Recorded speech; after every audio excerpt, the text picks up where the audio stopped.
This is music, and this is a mission. I'm on a mission to share with you my first impressions.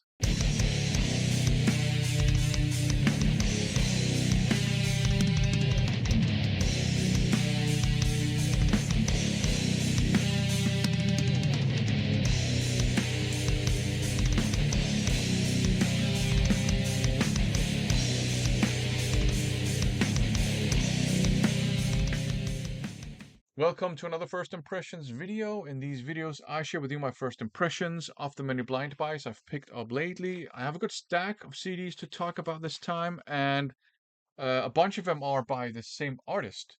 We're talking Mari Hamada. She's a vocalist, and back in the 80s, when she started her professional career, she was a metal vocalist. Before that, I've heard that she was in a punk band, but professional career started with heavy metal, speed metal even, and hard rock back in the 80s. And then she gravitated towards melodic hard rock and AOR, and from there into pop rock and soft rock and even pop music. And then she started going back into rock territory and hard rock and metal, and last year, 2023, she put out an amazing album called Soar, which was a quite heavy progressive power metal album. I have that album, and I think it's great. I have a good bunch of her 80s output, her heavy metal and hard rock from the 80s. And I've been very interested in checking out her releases from when she started coming back into rock and leading up to Soar. So I picked up a handful of her albums from that era recently, and here are my first impressions. And I'm not showing them in chronological order, I think, or anything like that. But the first one is this one here, Elon, which to my ears is more of it's a rock album. Don't get me wrong, you have some tasty AOR songs on here. And there's even a song called Soul of Souls Unconscious X, which is a kind of almost like an industrial kind of metal song, which I think is interesting. But for the most part, this is straight up rock, and you got some ballads and stuff too. Straight up rock with some melodic hard rock, and then that interesting kind of semi-industrial metal song. I think it's a pretty good album. Her voice sounds quite tired on this one. I think this one is from 2005. I don't know if she had some stuff going on, but her voice sounds tired and not as powerful as on her 80s output and as some of the output she put out after this. But it's a pretty decent, I think, rock album with some good songs on it.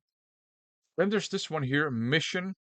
This is much heavier. It starts out with a progressive metal song with quite heavy guitars, and you have lots of progressive metal elements popping up throughout the album. But you also have some kind of like modern melodic hard rock and just modern metal. So it's a quite melodic album, but it has quite heavy guitar tone. And her voice sounds great on this one. Um, she explores like mid-range singing a little bit more than I've heard on previous material, but she also hits those high notes. She has a very unique and recognizable voice, but she sounds great on this one. Quite heavy, but also quite melodic modern metal songs, some progressive metal, and you have some ballads and some tasty AOR. So I think this is actually a great album. Really enjoyed listening to this one. And then we have this one here, Grazia. And this, to my ears, is an all-out progressive metal album. Lots of twists and turns happening in the music. Um, quite, again, in places, heavy-sounding guitars, but the songs are very well composed. Um, you have your tasty AOR, you have your ballads, but I think, most of the music on here to my ears is some kind of progressive metal. She sounds great on here too. Her voice sounds great. Uh, Pretty cool cover artwork too, and on the back as well. So I think this is a great. I would say it's a progressive metal album. Then there's this one here, Sense of Self, which to my ears sounds more like 90s inspired, late 80s inspired hard rock album with lots of alternative rock elements. Again, you have your tasty AOR songs, and you have your ballads. But yeah, it sounds more like 90s inspired hard rock with a little bit of metal. She sounds great on here again. So this is a very, very good album too, with some really cool songs on it. The cover artwork and the back cover might suggest that the album is softer than it actually is. It's really good music on here, and like 90s inspired alternative metal inspired hard rock and metal. Good stuff. And the last Mighty Hamara album this time around is this one here, Legenda. Again, to my ears, it's an all-out progressive metal album with power metal elements as well, and AOR and melodic hard rock, all the good stuff. And again, she sounds great on this album. And the songs are interesting, they're well composed, fantastic musicians. On all the albums, she's working with some amazing musicians. This one is great. It's not as heavy as Soar is. Um, and I wouldn't say that it's progressive power metal. I would say it's like progressive metal, hard rock metal. That's progressive, but it does have some power metal elements on it. And truth be told, so does Grazia, and so does Mission. But yeah, I think it's. I mean, listening to all of these albums, it's quite of a musical journey because there are so many different genres and styles on here. So there should be something for almost everyone who likes rock music. Um, and I can imagine that her entire discography will be super interesting to listen to. So I still have a couple of her more recent output I need to check out, and actually also some of her pre soft rock um, era output where she does more like hard rock and AOR that I need to check out. And when I've done that, I think I will actually venture into her pop rock and pop music era just to hear what it sounds like. And I think her entire discography um, could be material for some really diverse playlists. Okay, anyways, up next, something quite different, but not quite different, perhaps. You'll see what I mean. Mirage, the sequel, Danish heavy metal band from Randers or Randers. And they put out an album back in the 80s and went on a long hiatus, and then they put this one out recently. This is 80s metal and 80s style metal, of course, with 70s metal and 80s hard rock and 70s hard rock elements. You have lots of just traditional heavy metal riffs and great guitar work, but a kind of a stable feature of the sound on this album is a very deep purple-esque sounding kind of, I think it's keyboards, right? But they sound like that organ. And that does add a 70s hard rock feel to this album, but I think this is a great album. And the reason why this is quite different, but maybe not quite different from Mighty Hamada, is that the kind of Deep Purple-esque keyboards did remind me of, maybe not necessarily Mighty Hamada, but a lot of like 80s Japanese, just straight up 80s metal, because a lot of those bands back then were quite inspired by Deep Purple and Rainbow. But I think this is a great heavy metal album. The vocals might be an acquired taste. The guy has more of a rock belter approach to singing, but I don't have a problem with that because that actually adds, especially because there's a slight Danish accent too, which is, people have accents. But that does add kind of an 80s Danish underground metal feel to it, which I quite appreciate. So this one, the sequel, is worth checking out if you like hard rock and heavy metal and 80s style stuff. Now we have this one here, Mental Coma, fragments of democracy, thrash metal with hints of crossover, perhaps some, gang vocals and stuff, but not enough to be considered a crossover thrash album, in my opinion. Some really fast songs and great, instrumental work across the board. The vocalist has maybe a bit more of a kind of a tough guy way of singing, but it fits the music very well. Obviously, the lyrics are quite politically charged. I mean, it's called Fragments of Democracy. What the hell would you expect? Um, they're not innovative. They're not reinventing thrash metal, but what they do is they thrash hard and they thrash good. Really enjoyable stuff if you just like your thrash metal.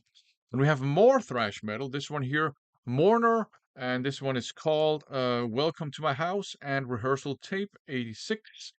Uh, Danish thrash metal. And, looking at the kind of the aesthetics of it all here, um, on the front and on the back, they're drinking beer. You might expect it to be, I don't know, uh, some sort of, first wave black metal inspired thrash metal, but it's actually it's rough around the edges. It is kind of demo tape material, and the performance might strike some people as a little bit sloppy because it's one of them is a rehearsal tape, and the other one I can imagine is a demo tape where they recorded it on maybe a 4-track or maybe an 8-track cassette um, tape. Maybe not necessarily cassette, but a 4-track or 8-track recorder, and they probably had like a limited time in the studio. That was very common back then, also in the 90s when I was, in bands that would do demo tapes. So sometimes you had only one or two takes, and if you made some bum notes, so be it. But musically, it's very interesting. There are more twists and turns going on than you might expect. I wouldn't call it technical, but they're kind of trying to go in that direction. And there's more melody than you might expect. There are more riffs per song than you might expect. So it's actually very interesting music. The production is very rough around the edges. It is very underground. And I think maybe if there is a weak spot to this, it might be the vocals. Um, I think the guy who sings could probably do with some more practice.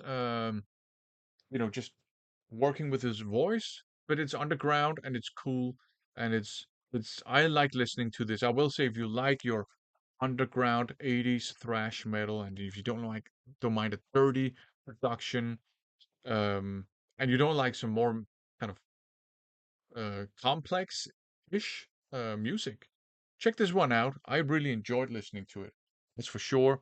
Now again, something quite different. Nubian Rose. This is Mental Revolution.